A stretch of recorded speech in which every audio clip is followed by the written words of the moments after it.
Mateus capítulo 13, eu vou ler o verso 44.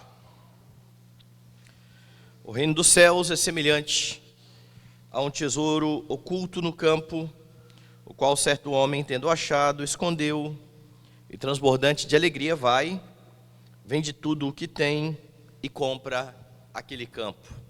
Vamos orar. Amado Deus, exaltado seja o teu nome. Estamos mais uma vez reunidos, ó Deus Santo, em tua presença no dia do Senhor, em atenção, ó Deus Santo, à santa convocação do Senhor.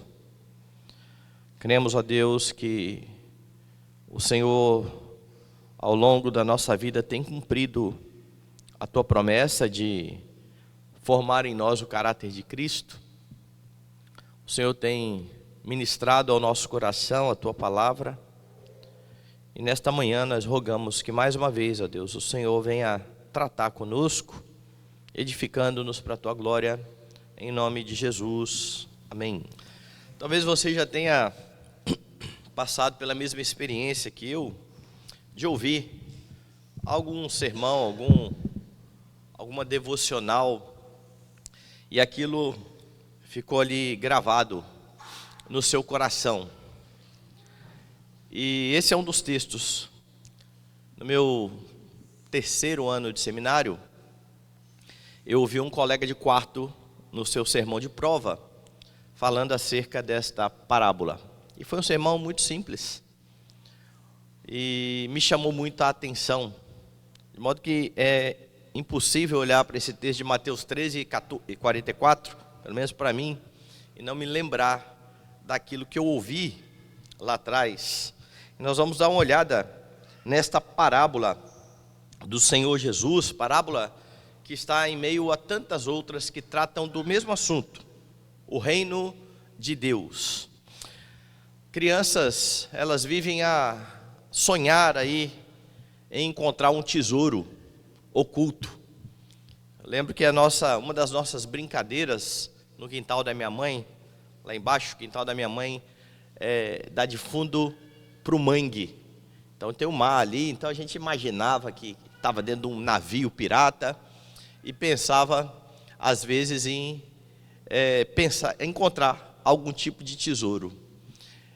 E isso chama tanta atenção que tem algumas brincadeiras que a gente leva as crianças para alguns locais e eles fazem exatamente isso, vão caçar tesouro, vá atrás dos tesouros, ou caçar algumas coisas escondidas. Hoje em dia, com a era aí dos easter eggs, as pessoas ficam procurando algumas coisas escondidas nos filmes. Nós gostamos disso, nós gostamos de fazer assim. Nós vemos filmes, por exemplo, como o do Indiana Jones, que está ali à procura de algumas coisas que sumiram e que precisam ser encontradas, e nós nos empolgamos com tudo aquilo. Isso parece que é natural, essa busca no homem. E não da mesma forma, talvez, que o Indiana Jones, ou que a sua brincadeira de criança. A verdade é que o homem está o tempo todo atrás de algum tipo de tesouro. Algo que vale a pena, algo que motive a sua vida, algo que faça muita diferença e mude a sua perspectiva. Pode ser uma carreira, pode ser o estabelecimento de uma família, podem ser várias outras questões que estão envolvidas aí nesta busca do homem.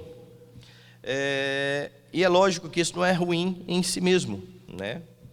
Mas há pessoas que, por não encontrar aquilo que elas tanto almejam, elas começam a ficar desanimadas com a vida. Elas começam a achar que elas perderam muito tempo. Elas começam a fazer uma retrospectiva, olhando para o passado e pensando: eu ainda não consegui alcançar aquilo que eu tanto queria. E estas coisas vão ocupando um lugar tão grande na vida de muitos, que os leva a esquecer daquilo que Jesus fala de forma bem clara na Escritura: buscai primeiro o reino de Deus e a sua justiça, estas coisas serão acrescentadas. Lembre-se que Jesus fala isso aqui mesmo em Mateus, alguns capítulos atrás, lá no capítulo 6, quando ele coloca os seus discípulos diante do dilema humano. O que comer, o que vestir, como é que eu vou comprar o meu alimento, como é que eu vou comprar algo para me vestir, eu preciso de dinheiro. E os homens vão confiando na riqueza e esquecem aquele que é o sustentador das suas vidas. Daí Jesus então dizer que ninguém pode servir a dois senhores, porque o final de uma vida que serve a dois senhores é a ansiedade. Os homens ficam com seus corações divididos, angustiados. O texto lido mostra Jesus falando mais uma vez a respeito do reino de Deus. E aqui ele fala sobre o reino de Deus como sendo a verdadeira riqueza ou a verdadeira joia da vida. E Jesus faz isso de forma muito simples. A primeira coisa que ele vai falar é que o reino de Deus é um tesouro precioso.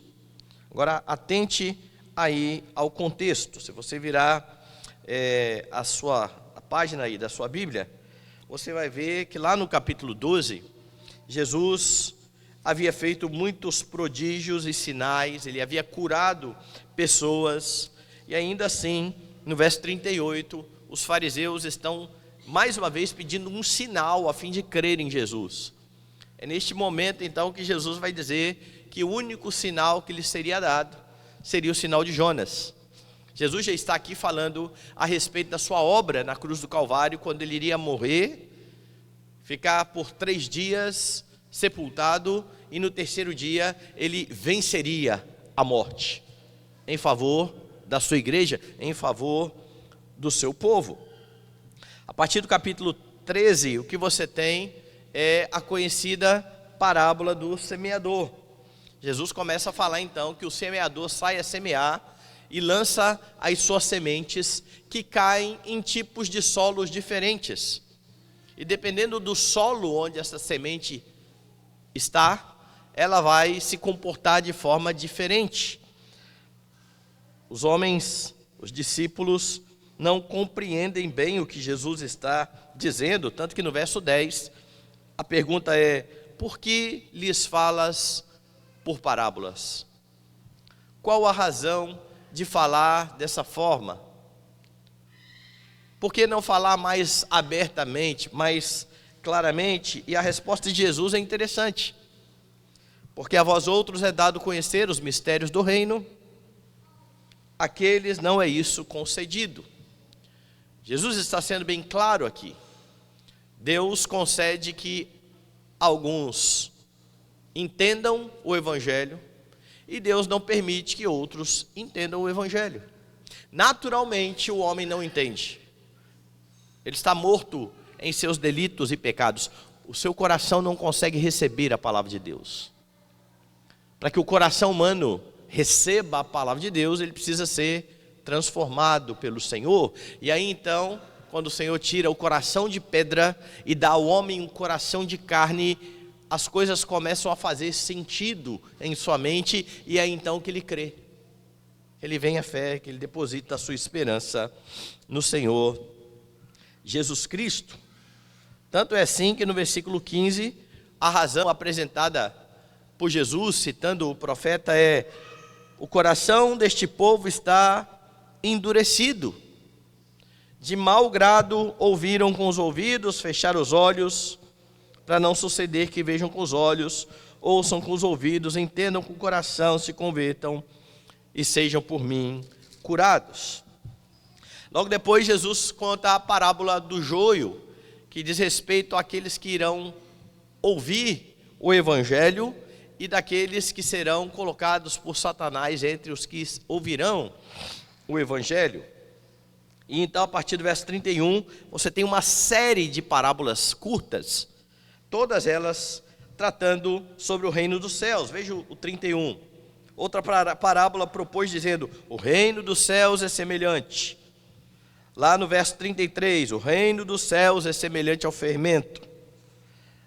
Verso 34, mais uma vez uma explicação da razão de Jesus falar desta forma. Havia uma profecia que apontava para isso.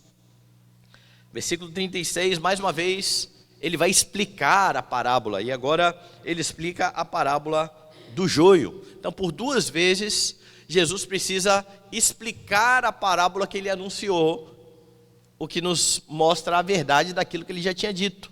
Para vocês é dado conhecer os mistérios, para eles não. Então nós chegamos no verso 44. O reino dos céus é semelhante a um tesouro oculto no campo. Eu falei que o reino dos céus é um tesouro precioso. O texto não fala literalmente um tesouro precioso. O texto fala um tesouro oculto no campo, um tesouro escondido. A ideia aqui é que ninguém, pelo menos naquela época, esconderia algo que não tinha nenhum valor. Lembre-se que nos tempos antigos as pessoas frequentemente escondiam dinheiro, artigos de valor na terra. Eles não tinham bancos, locais para guardar as suas riquezas. Então muitas vezes eles eram enterrados por motivo de segurança. Você tem essa atitude em outra parábola contada por Cristo, quando o Senhor chama os seus servos e dá a eles talentos, para eles irem e negociar com os seus talentos, e um morrendo de medo de perder o talento, lembra o que ele faz? Ele cava e esconde o seu talento. Está aqui seguro, quando o seu senhor volta, ele vai lá, cava de novo, pega o talento, está aqui o dinheiro que é do Senhor. Não era uma coisa então incomum esconder objetos. Problema disso, muitas coisas eram perdidas. A pessoa esquecia onde é que ela tinha colocado a sua riqueza, e assim então algo muito valioso ficava ali perdido no campo. E a outra questão é, alguém esconde e morre. Ele não falou para ninguém onde estava aquilo que ele escondeu, e o segredo foi com ele. Você então tinha muitas coisas que poderiam ser descobertas. O homem dessa parábola, ao que tudo indica, era um empregado ou um arrendatário do campo. Era comum, a pessoa tinha uma propriedade, ela arrendava a sua propriedade, e a pessoa então passava a trabalhar naquela propriedade. E então ele está ali trabalhando, de repente ele encontra um tesouro e fica maravilhado. Ele não tinha visto, nunca tinha visto algo tão valioso daquela forma, e então ele enterra novamente o seu tesouro, deixa ele ali naquele campo e pensa em uma estratégia para comprar aquele campo. E é aqui que alguns olham e falam assim, mas está errado esse negócio.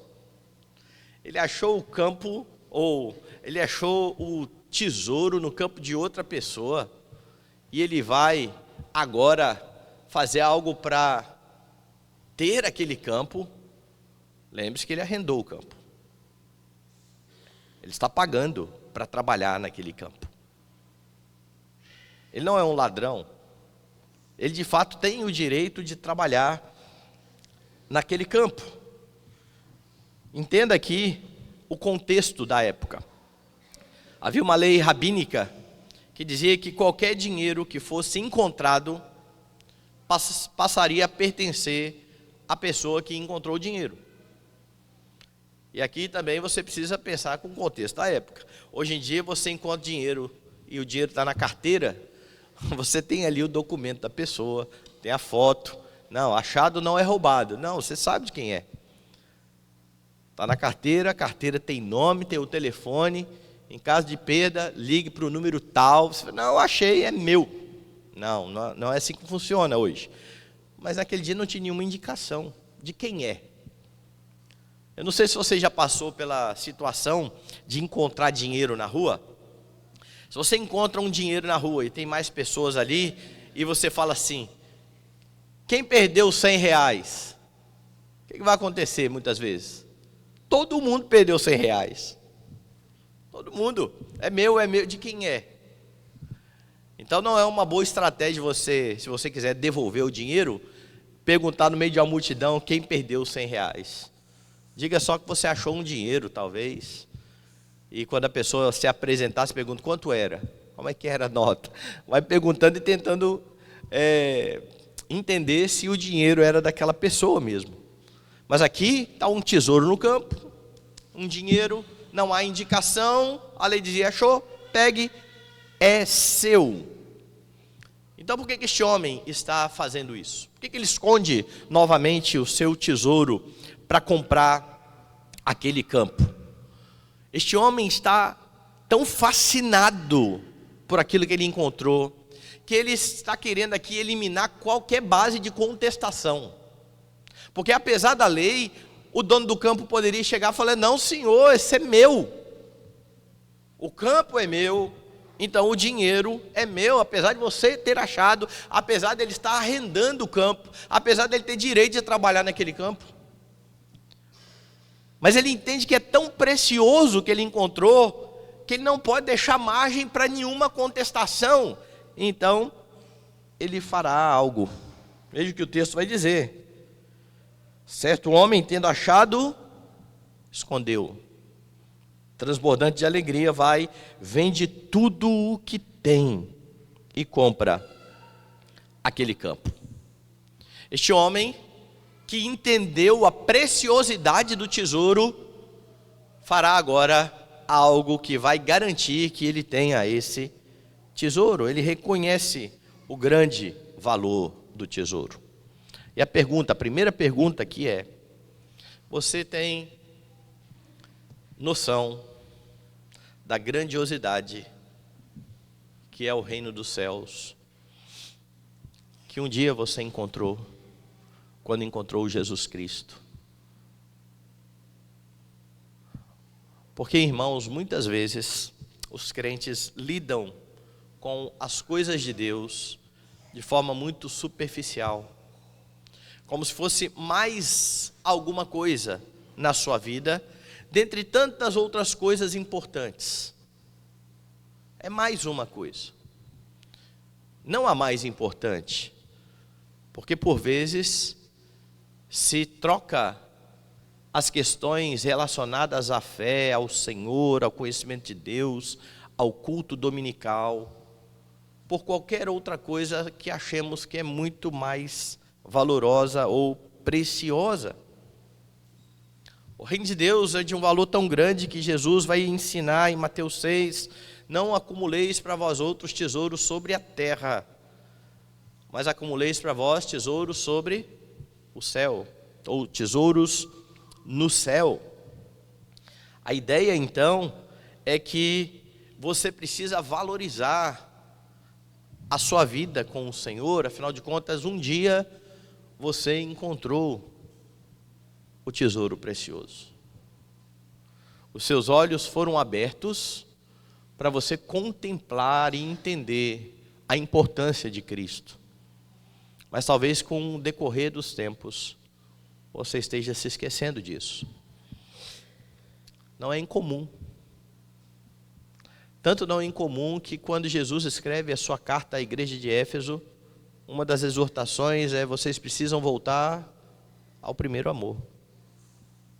Aquela empolgação inicial com a fé, com Cristo, com a igreja, com o povo de Deus, vai se perdendo.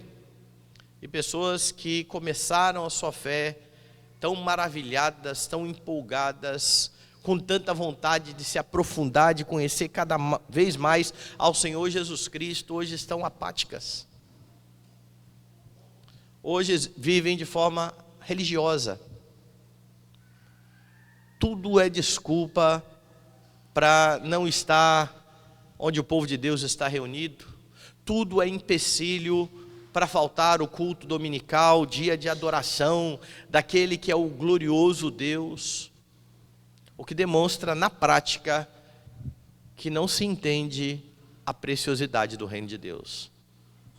Porque aqueles que entendem a preciosidade do reino de Deus não medem esforços para se juntar ao povo de Deus a fim de adorar o seu Redentor. Então, se qualquer coisa é desculpa para no domingo de manhã, por exemplo, você dizer assim: olha, hoje eu não vou. Hoje eu tenho outra coisa para fazer. Hoje eu tenho um churrasco, um aniversário, uma praia, Fórmula 1. Eu nem sei se a Fórmula 1 agora é no horário da manhã mais. Eu só vi Fórmula 1 na época de Ayrton Senna, então tem muito tempo. Mas eu me lembro que muita gente faltava à escola dominical por causa de Ayrton Senna. Isso eu me lembro. Qual é o valor que você tem dado ao Senhor, ao reino de Deus? Como é que isso tem funcionado em seu coração? Davi, um homem que possuía tantas riquezas, fez uma declaração que mostra exatamente uma percepção correta a respeito do reino.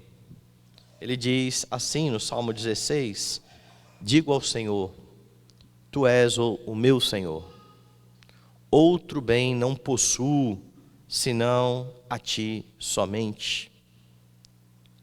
Falando acerca das leis deste reino, Davi disse: são mais desejáveis do que o ouro, do que muito ouro depurado, são mais doces do que o mel, o destilar dos favos.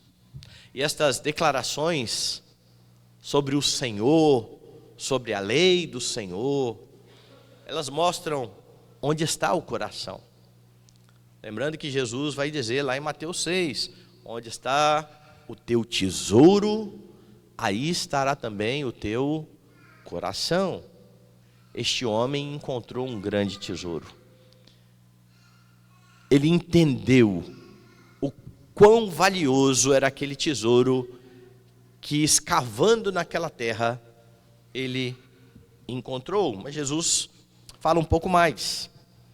Primeiro ele mostra que o reino de Deus é um tesouro precioso. Depois ele fala, ou mostra, que é preciso renunciar a outras coisas para obter esse reino. O homem viu o grande valor do tesouro, como eu disse, escondeu novamente.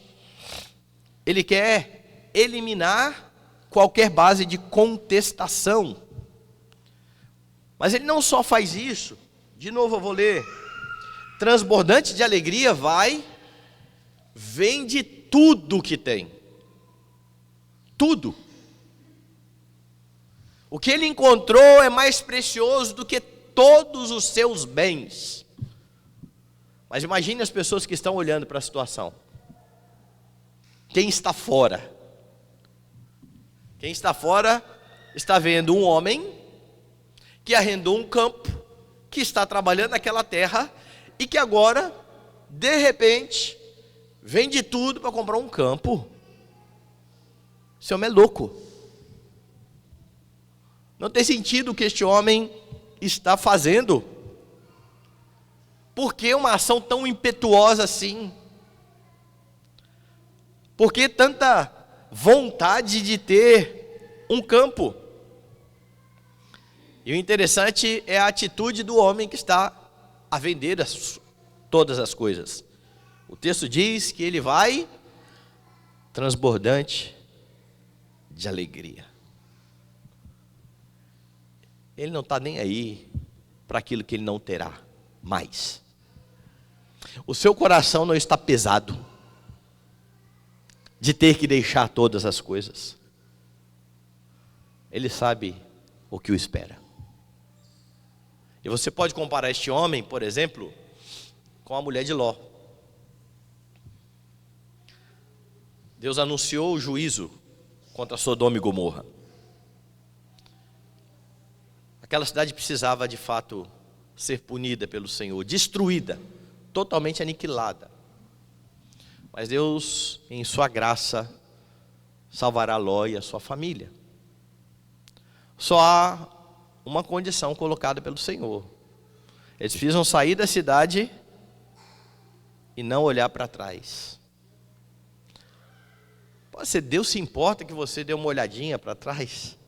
Não, Deus se importa com a razão de você olhar para trás. Por quê? Na verdade, o olhar para trás ali traz a ideia de peso no coração. Poxa, eu não queria sair daqui. Eu não queria deixar essa cidade terrível. Local de pecado, local de iniquidade, local de pessoas que não temem ao Senhor, que afrontam ao Senhor, e Deus está tirando esta família a fim de salvar essa família, mas o coração desta mulher está na cidade. Onde está o teu tesouro, aí estará o teu coração. E o pesar é tão grande que ela olha para trás, e você sabe o resto da história.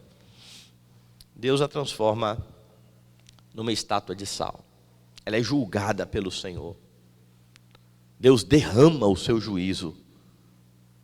Porque diante de algo tão maravilhoso que ela recebeu, que foi a libertação do juízo, ela ainda estava pesarosa com o que iria deixar na cidade.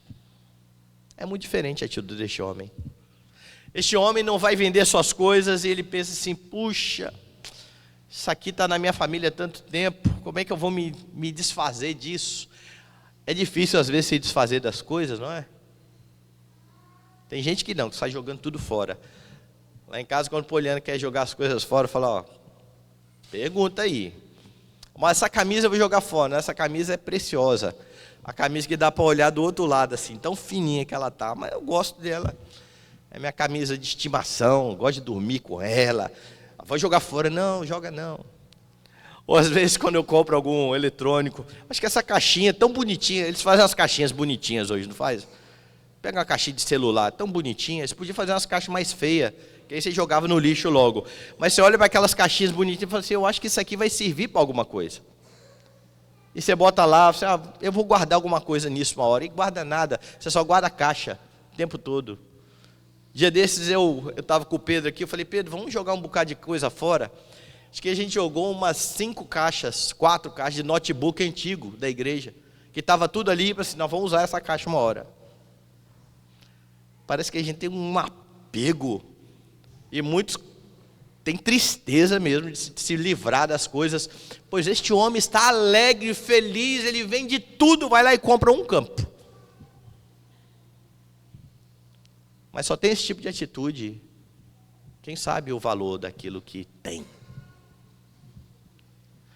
O que para você é difícil de largar em nome do reino de Deus? Para levar uma vida mais constante com o Senhor.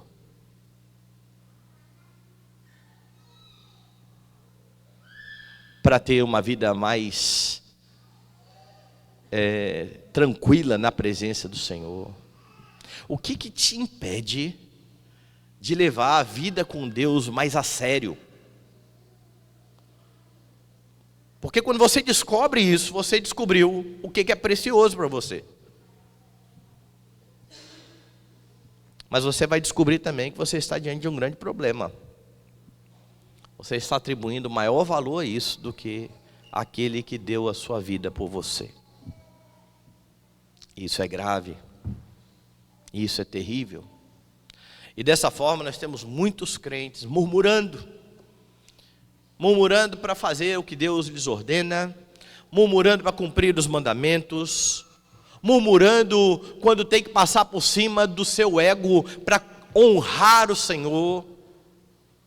Porque há muitas coisas que para nós são muito mais preciosas do que o Senhor que se deu por nós. A atitude diante do Senhor precisa ser uma atitude de alegria. Este homem não está aqui especulando: talvez exista alguma coisa nesse campo, eu vou comprar esse campo para ver o que vai dar. Ele tem certeza do que tem nesse campo. Não há a menor dúvida. Ele está dando um passo correto. E aquilo que ele encontrou vale mais do que tudo. Ele está alegre. Ele está feliz. Com isso, Jesus ensina que não pode haver nada na sua vida mais importante do que o reino, do que o Senhor Jesus Cristo. É por isso que lá em Lucas 14, Jesus vai ser bem claro sobre isso. Se alguém vem a mim e não aborrece a seu pai, a mãe, e mulher, e filhos, e irmãos, e irmãs, e ainda a sua própria vida, não pode ser meu discípulo. E o que eu acho mais interessante nisso, é que Jesus não está falando assim, se alguém amar seu carro, seu patrimônio, mais do que a mim, ele está falando de relações, e das relações mais íntimas e próximas. A mãe, o pai, os irmãos, ninguém pode ser mais precioso que Cristo. Ninguém. E por vezes, os crentes estão trocando Cristo, não por estes relacionamentos próximos e afetivos, o que já é um pecado, mas por coisas que vão passar. É a minha carreira, são os meus bens, é a minha casa, é o meu entretenimento. Tudo que João vai dizer, o mundo passa. O mundo passa. Aquele que faz a vontade do Senhor permanece para sempre. É por isso que em Lucas 9 você vai ter Jesus dizendo que ninguém que tendo posto a mão no arado olha para trás é apto para o reino de Deus. O arado daquela época era puxado pelo boi e era aqui segurado pela pessoa que ia dando a direção. E se a pessoa olha para trás, automaticamente o arado vai também junto. É isso que acontece com o seu carro. Às vezes, quando você está aqui, você faz assim para trocar de música. Um amigo meu bateu no poste, porque ele foi trocar o CD do carro, na época que tinha CD ainda. Porque ele simplesmente estava aqui, fez assim para trocar o CD e foi junto o carro. E bateu. Então a ideia de olhar para trás quando você está com arado é essa. E Jesus está dizendo, não desvie o seu foco. E é assim que Paulo vivia a sua vida. Quando ele diz que, deixando para trás todas as outras coisas, ele prosseguia para o alvo, para o prêmio da soberana vocação em Cristo Jesus. Mas há muitos crentes que vão olhando para Cristo, mas vão pensando no que estão perdendo aqui atrás. Ou ao lembrar do passado, lembram com tanta satisfação, que dá a entender muitas vezes que parece que eles estão querendo estar lá ainda. Qual é o valor do reino de Deus? Você precisa renunciar todas as coisas para obtê-lo. Lembre da atitude de Israel no deserto. Foram libertos do Egito, mas eles estão com seus corações lá nas panelas do Egito. O que ainda falta renunciar pelo reino de Deus, para levar uma vida com Deus mais a sério? E a Bíblia traz muitos exemplos que mostram, irmãos, que não basta falar. Aquilo que se fala não é necessariamente o que o coração está pensando. E um dos melhores exemplos disso é o jovem que fez uma das melhores perguntas que alguém pode fazer. Que farei de bom para herdar a vida eterna? Pense numa conversa boa, num assunto bom. Ele quer conversar de coisas celestiais. Ele quer falar sobre um assunto espiritual. Ele quer entender como é a dinâmica para que alguém seja salvo. Talvez nos nossos dias esse fosse um dos jovens que estivesse lá debatendo doutrina no Facebook. Então Jesus responde que ele precisava cumprir os mandamentos, que ele prontamente diz, eu cumpro desde a minha meninice. Só falta uma coisa. Vai, vende tudo que você tem, dá aos pobres, terás um tesouro no céu. Lembra da expressão bíblica? E o jovem saiu triste, ou entristeceu-se. Por qual razão? Porque era dono de muitos bens. Ou seja, ele tem Cristo, e ele tem os seus bens, não vale a pena largar o que eu tenho por causa de Cristo. O coração pesou. O problema é que há muitos crentes que na prática fazem o mesmo.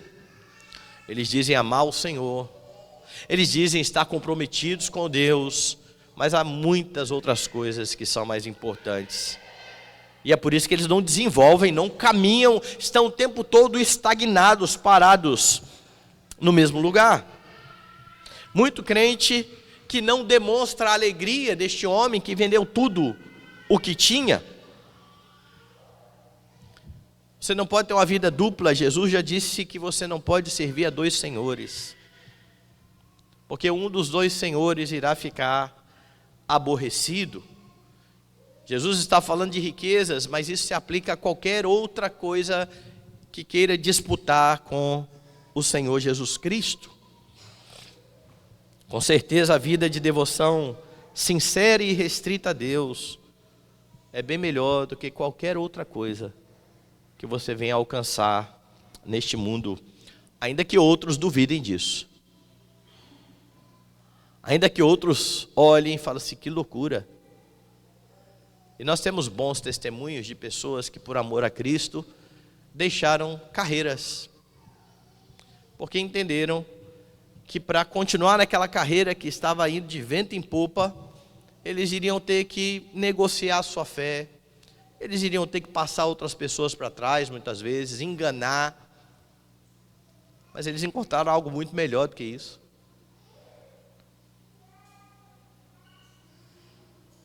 O que você precisa abandonar por amor a Cristo e ter alegria e estar alegre? Quando Jesus contou essa parábola, ele mostrou então quão importante é o reino de Deus. É claro que Jesus não está dizendo aqui que você pode obter o reino de Deus por suas forças. O reino é concedido pela graça. Os únicos que conseguirão perceber o grande valor de Cristo são aqueles que já tiveram a graça de ter o coração transformados pelo Senhor. Porque a obra maravilhosa é do Senhor. Mas o ensino dessa parábola é que você não pode amar mais outras coisas do que você ama a Deus e ao seu reino. É por isso que você precisa lembrar constantemente da lei do Senhor. Não terás outros deuses diante de mim, a fim de não amar nada nem ninguém mais do que você ama a Cristo Jesus. Quando Deus provou Abraão, dizendo para ele entregar o seu único filho, o filho a quem ele amava, era isso que estava em jogo. Se Abraão amava o Senhor e obedeceria ao Senhor, ou se Abraão entendia que a sua esperança estava no seu filho, e que sem aquele filho, ele não teria as promessas de Deus realizadas. Afinal de contas, Deus já havia dito que em Isaque seria chamada a sua descendência, e agora Deus manda matar Isaque. Não faz sentido. Deus quer o coração de Abraão. E quando Abraão vai ao monte, amarra o seu filho, levanta o cutelo na certeza de que iria queimar o seu filho e que Deus iria trazer das cinzas, Abraão demonstra um coração que está centrado no Senhor, que ama mais ao Senhor do que ama a Isaque. Uma vez, Felipe era menorzinho e eu fui discipliná-lo, e ele questionando lá, e eu falei assim, Felipe, eu vou te disciplinar porque eu te amo. E ele pequenininho fez uma pergunta interessante: se o senhor me ama, por que o senhor vai me bater? É lógica a pergunta? É lógica. Como é que alguém que diz me amar está pegando e me dando uns tapinhos aqui na bunda aqui? E naquele momento eu falei assim, Felipe, eu amo mais o Senhor. E o Senhor fala que eu preciso disciplinar o meu filho quando ele peca contra ele. E eu espero que você ame mais o Senhor do que você ama o seu pai. Essa é a minha esperança. Não é fácil, muitas vezes, fazer o que Deus ordena. Eu não creio que foi fácil para Abraão pegar o seu filho, colocar lenha nas suas costas e subir ao monte. Mas ele mantinha fé em seu coração. Deus proverá um cordeiro. Foi isso que Deus fez. Ele proveu um cordeiro que morreu a sua morte, que livrou você da ira vindoura, que dá a você vida eterna, mas não somente no porvir, uma vida que você já começa a experimentar agora de forma abundante. Não deixe que nada venha a concorrer com Cristo Jesus. E se algo começar a tomar lugar no seu coração e começar a concorrer com aquele que é o seu Redentor, arrependa-se do pecado, peça força ao Senhor, para que você o ame de todo o coração. Que Deus abençoe a sua vida. E que você tenha plena certeza de que você tem aquilo que de mais maravilhoso alguém pode ter na vida. Se você pensou na vida eterna, não é sobre a vida eterna que eu estou falando. A vida eterna é só uma consequência. Você tem a Cristo, o glorioso Deus que se fez carne, a fim de morrer a sua morte. Ele é o de mais precioso que você tem. Viva para a glória dele. Coloque-o em primeiro lugar. Não o troque por nada, a fim de que o Senhor seja glorificado na sua vida.